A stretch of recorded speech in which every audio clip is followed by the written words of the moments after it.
পাকিস্তানের করাচি উপকূলের অদূরে আরব সাগরে ৫ জন ক্রু সহ একটি কার্গো বিমান নিখোঁজ হয়েছে এবং তাদের উদ্ধারে নৌ ও বিমান বাহিনীর যৌথ অভিযান চলছে বলে এনডিটিভির এক প্রতিবেদনে জানানো হয়েছে। প্রতিবেদনে বলা হয়, সংযুক্ত আরব আমিরাতের শারজাহ থেকে করাচি যাওয়ার পথে K2 এয়ারওয়েজ নামের একটি বেসরকারি সংস্থার বিমানটি রাডার থেকে বিচ্ছিন্ন হয়ে পড়ে।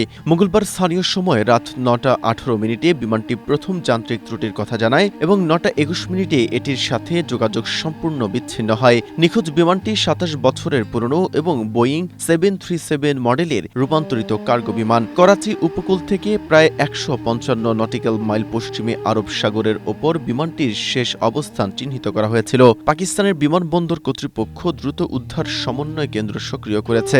সাগর তল্লাশির জন্য পাকিস্তান নৌবাহিনীর যুদ্ধজাহাজ PNS জুলফিকার, বিমান বাহিনীর নজরদারি বিমান এবং পাকিস্তান শিপিং কর্পোরেশনের বাণিজ্যিক জাহাজ একযোগে কাজ করছে। গ্লোবাল ফ্লাইট ট্র্যাকিং সংস্থা ফ্লাইট রাডার 24 এর প্রাথমিক তথ্য অনুযায়ী যোগাযোগ বিচ্ছিন্ন হওয়ার ঠিক আগে বিমানটি অস্বাভাবিক দ্রুতগতিতে উচ্চতা হারিয়ে মাত্র ১১০০ ফুটের মধ্যে নেমে এসেছিল, যার ফলে এটি সমুদ্রে বিধ্বস্ত হওয়ার প্রবল আশঙ্কা করা হয়।